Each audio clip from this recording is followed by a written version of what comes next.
Bonjour, aujourd'hui on va parler du syndrome de la queue de cheval. Le livre est utilisé et MedioSmart en neurologie. Par définition, c'est la souffrance des racines de la queue de cheval en dessous du cône terminal de la moelle spinale entre les corps vertébraux de L2 et le sacrum. C'est une compression des racines L2 à 5 sous le cône terminal. C'est une atteinte pluriradiculaire bilatérale des membres inférieurs et du périnée, en dessous du cône terminal d'origine variable, hernie discale, tumeur ou métastase. Il s'agit d'un syndrome neurogène périphérique pluriradiculaire s'exprimant par des signes au niveau du membre inférieur et du périnée dominés par l'importance des signes sphinctériens. C'est une urgence neurochirurgicale qui nécessite une IRM en urgence avec une prise en charge neurochirurgicale en urgence, dont l'objectif est de décomprimer les racines lombosacrées par une laminectomie lombaire et exérèse de la lésion compressive. Un petit rappel anatomique, le cône terminal, c'est l'extrémité inférieure de la moelle épinière, le paire de racines spinales sortant du canal vertébral en regard du cône terminal L1. En intradural, au-dessous du cône terminal, descendent des racines spinales lombaires et sacrées du L2 à S5, formant la queue de cheval et le phylum terminal, structure fibreuse attachant la moelle épinière jusqu'à l'extrémité inférieure du canal rachidien. Le diagnostic du syndrome de la queue de cheval est avant tout clinique, correspond d'une atteinte pluriradiculaire lombosacrée. Notez bien que dans le syndrome de la queue de cheval, il y a une absence des signes centraux, par exemple le signe de Babinski. Maintenant, on va parler du clinique. C'est un syndrome lésionnel uniquement neurogène périphérique, souvent bilatéral, représenté par des atteintes sensitives, des atteintes motrices et des atteintes sphinctériennes. On va commencer par les troubles sensitifs. Des douleurs radiculaires des membres inférieurs, anesthésie en selle, insensibilité du passage des urines et des selles. Donc, les douleurs sont fréquentes à type radiculalgie, donc cruralgie ou sciatalgie, des douleurs pluriradiculaires d'un ou des deux membres inférieurs bilatérales le plus souvent asymétriques, des douleurs sacrées périnéales et génitales sont souvent associées, favorisées par l'effort, les grottes à des gouttes fermées comme la toux et la défécation, ce sont des douleurs impulsives. Une paresthésie ou anesthésie dans les membres inférieurs de topographie radiculaire, une hypoesthésie périnéale des organes génitaux externes et de l'anus est retrouvée constituant une anesthésie en selle. D'accord? Les troubles maintenant motrices, paraplégie flasque amyotrophie, abolition des rotes des membres inférieurs. La topographie dans les troubles moteurs monoradiculaires ou pluriradiculaires, unis ou bilatérales, le plus souvent asymétriques.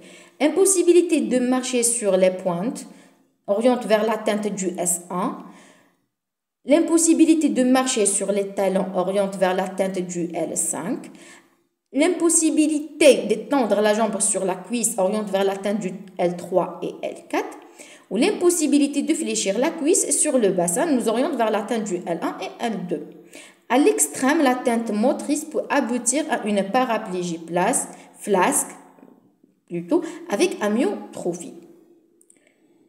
Les troubles moteurs s'agit d'une paralysie d'origine périphérique, c'est-à-dire flasque, hypotonique, avec évolution rapide vers la myotrophie qui est évaluée par la mesure du périmètre de la cuisse et du mollet. Maintenant, les atteintes sphinctériennes, une rétention plus incontinence urinaire et fécale ou l'impuissance sexuelle. Les troubles génitaux apparaissent précocement et témoignant d'un degré de gravité supplémentaire de l'atteinte fonctionnelle. Les troubles vésicaux orientent vers une atteinte du S3 prédominante. liées à une vessie neurologique périphérique, c'est-à-dire hypo ou acontractile, correspond à une dysurie, miction incomplète avec pollakiurie, rétention urinaire, incontinence urinaire, des troubles anorectaux nous orientent vers l'atteinte du S4, sont fréquentes à type de constipation ou incontinence anale. Les troubles sexuels nous orientent vers l'atteinte du S2, une insuffisance érectile, insuffisance à l'éjection, une éjaculation rétrograde, plus une sécheresse vaginale. Un petit mot sur les réflexes. L'abolition d'un ou plusieurs rôdes en membres inférieurs est habituellement constatée.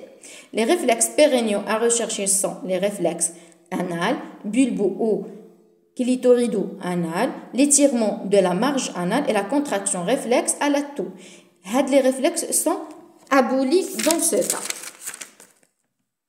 Il y a aussi les troubles trophiques qui apparaissent parfois rapidement dans les formes de paralysie flasque complète sous la forme d'examen au point d'appui. La myotrophie est plus tardive que pour la souffrance tronculaire.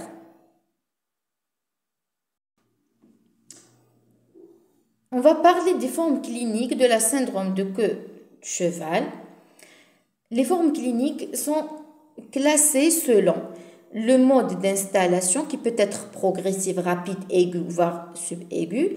La vitesse d'installation du déficit est le plus souvent corrélée au degré d'urgence de la prise en charge.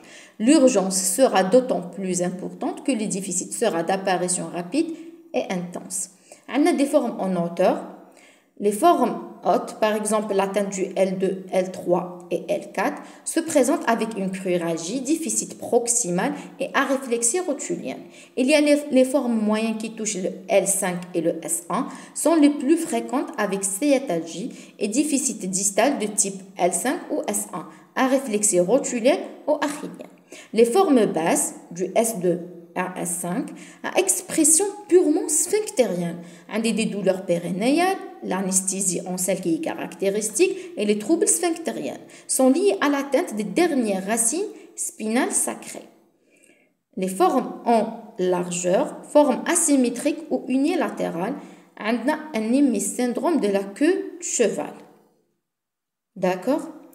Note bien qu'il y a une compression médulaire selon les niveaux. La compression cervicale haute entre le S1 et le C1 et le C4. Un syndrome sous-lésionnel avec une tétraplégie spastique, un syndrome lésionnel avec une paralysie diaphragmatique, paralysie du sternocleidomastoïdien, du trapèze ou le hockey, signant la souffrance phrénique.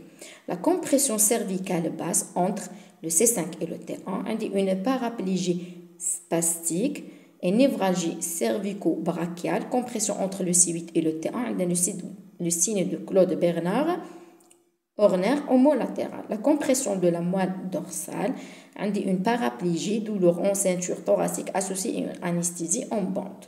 La compression de la moelle lombosacrée, paralysie des quadriceps avec disparition des réflexes tendino-rotuliens, mais les réflexes calcanéens ou achilliens sont vifs et signe de Babinski bilatéral avec troubles sphinctériens. La compression au niveau du cône terminal, trouble moteur à type de déficit de la flexion de la cuisse sur le bassin, abolition des réflexes cutanés abdominaux inférieurs, abolition du réflexe crémastérien, le signe de Babinski, atteinte sphinctérienne constante et sévère et troubles sensitifs de niveau T12 et L1.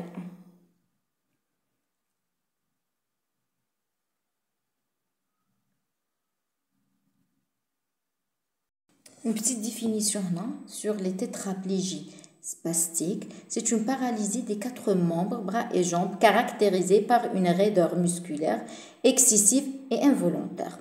Ou qu'il a la tétraplégie flasque, paralysie des 4 membres, caractérisée par un manque de tonus musculaire, donc hypotonie, devant une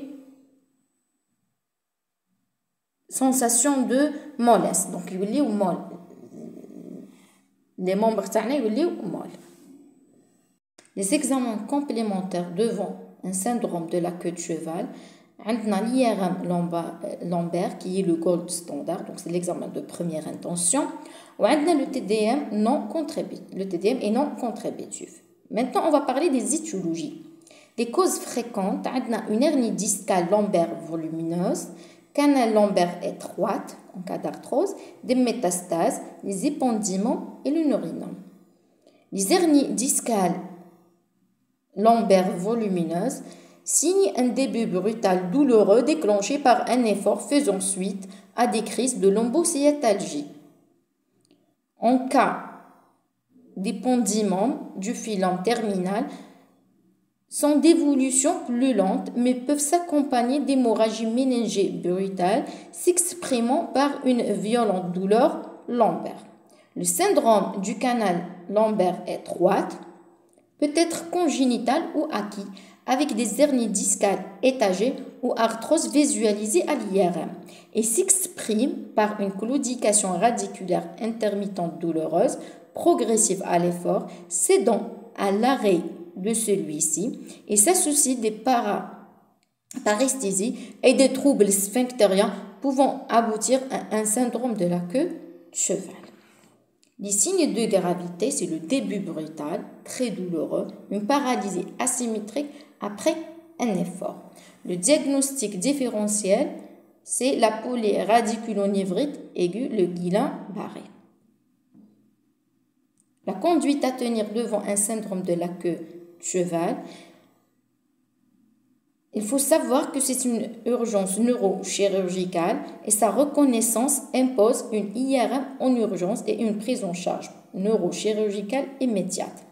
Le pronostic fonctionnel et celui des troubles sphinctériens dépend étroitement de la durée et de l'intensité de la compression des racines lombosacrées. Le traitement est avant tout chirurgical, pour but de compenser les racines lombosacrées par une laminectomie lombaire avec exérase de la lésion compressive. On a une hospitalisation en neurochirurgie en urgence, IRM immédiate, chirurgie compressive rapide, c'est l'hernie discale massive ou tumeur, une corticothérapie IV, c'est cause inflammatoire suspectée.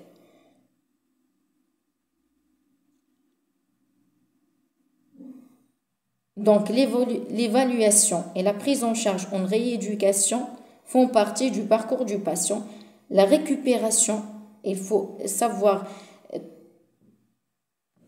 mettre le patient la récupération est incertaine surtout dans les troubles sphinctériens, génito-sphinctériens.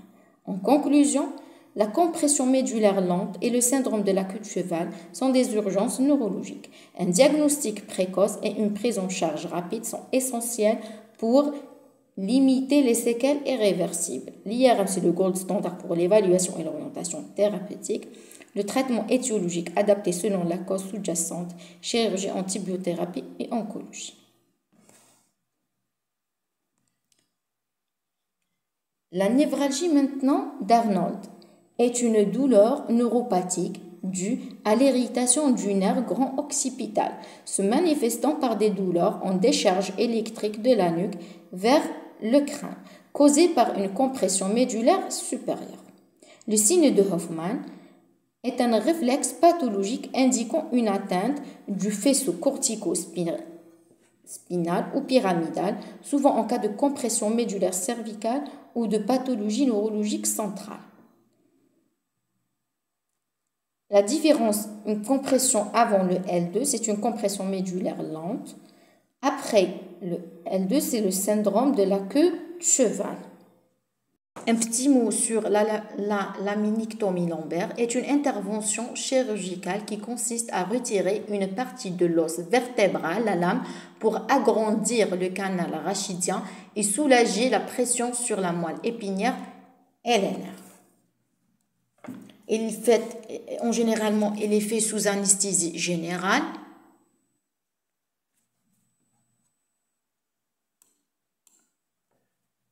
La durée dure de 1 à 12 heures selon le nombre de niveaux traités.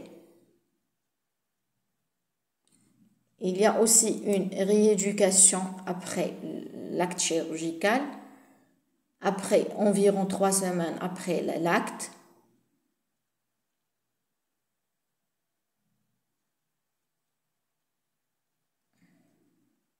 Le signe de Hoffmann est un signe neurologique de lésion du motoneuron supérieur. Il se caractérise par une flexion involontaire des doigts et du pouce en réponse à une stimulation comme le relâchement brusque d'une flexion forcée du majeur. Ce signe peut indiquer une compression de la moelle épinière dans les régions cervicales et fait partie d'un ensemble de signes des paires réflexes. D'accord?